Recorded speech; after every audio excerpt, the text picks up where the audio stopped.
Hello friends, आज मैं बात करेंगे मराठा साम्राज्य में ताराबाई भोसले जी के बारे में। दोस्तों, ताराबाई भोसले शिवाजी प्रथम के द्वितीय पुत्र राजा राम की पुत्री थी। राजा राम की मृत्यु के बाद विधवा ताराबाई ने अपने 4 वर्षीय पुत्र शिवाजी तृतीय का राज्याभिषेक कराकर मराठा साम्राज्य की वास्तविक संरक्षिका बन गई। ताराबाई एक अद्वितीय उत्साह वाली महिला थी। उसने मुगल सम्राट और औरंगजेब से अनवरत युद्ध किया।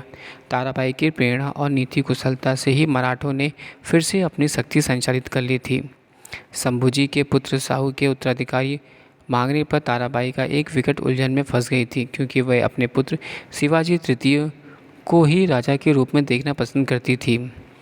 ताराबाई के शासन के दौरान मुगलों ने 1700 ईस्वी में पंधाला, 1702 ईस्वी में विशालगढ़ एवं 1703 में सिंहगढ़ पर अधिकार कर लिया था।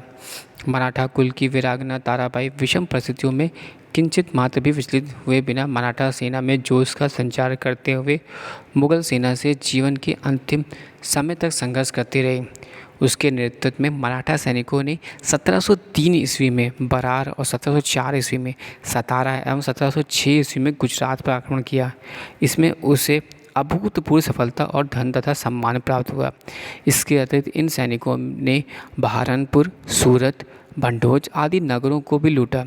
इस तरह एक बार फिर मराठे अपने संपूर्ण क्षेत्र को विजित करने में सफल रहे। ताराबाई ने दक्षिणी कर्नाटक में भी अपना राज्य स्थापित किया। ताराबाई एक अद्वितीय उत्साह वाली महिला थी। खफी खां जैसे कूट आलोचक तक ने स्वीकार किया कि वह चतुर तथा बुद्धिमता स्त्री थी। राज्य के शासन को संगठित कर तथा गद्दी पर उत्तराधिकार के लिए प्रतिद्वंदी दलों के झगड़ों को दबाकर उसने, जैसी खफी खा बदलता है, शाही राज्य के रौंदने के लिए मजबूत उपाय किए और सिरोंज तक दक्कन के 6 सूबेदारों, मंदसौर एवं मालवा के सूबे के लूटने के लिए सेनाएं भेजी। मराठे पहले ही 1699 ईस्वी में मालवा पर आक्रमण कर चुके थे। 1703 ईस्वी में उनका एक दल बरार में घुस पड़ा। 1706 ईस्वी में उन्होंने गुजरात पर आक्रमण किया तथा बड़ौदा का लूटा। अप्रैल अथवा मई 1706 ईस्वी में एक विशाल मराठा सेना अहमदनगर में बादशाह की छावनी पर जा धमकी। एक लंबे तथा कठिन संघर्ष के बाद उसे वहां से पीछे हटा दिया गया। आक्रमणों के कारण मराठों के साधन बहुत बढ़ गए। इस प्रकार अब तक वे व्यावहारिक रूप से दक्कन की तथा मध्य भारत के कुछ भागों की भी परिस्थिति के स्वामी बन चुके थे। अगर हम आगे बात करें तो जैसा कि भीमासेन नामक एक प्रत्यक्ष साक्षी ने लिखा है कि मराठे संपूर्ण राज्य पर छा गए तथा उन्होंने सड़कों को बंद कर दिया। लूटपाट के द्वारा वे दरिद्रता से बच गए तथा बाद बहुत धनी बन गए।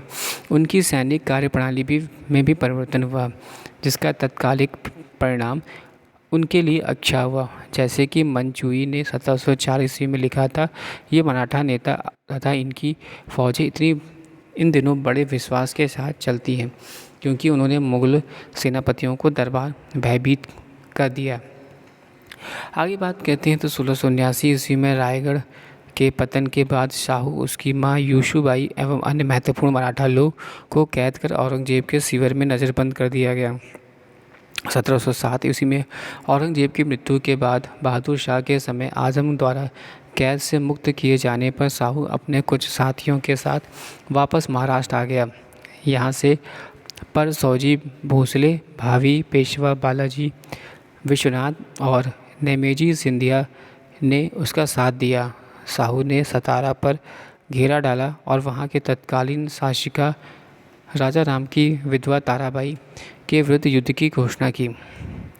ताराबाई के महत्वपूर्ण समर्थकों में परशुराम, त्रियंबक, धानजी यादव, शंकराजी नारायण जैसे योग्य मराठा सरदार थे। वे अपनी योग्यता, अदम्यता, उत्साह, नेतृत्व क्षमता एवं पराक्रम के कारण ही ताराबाई ने मराठा इतिहास के पन्नों पर अपना नाम स्वर्ण अक्षरों में अंकित करवाया।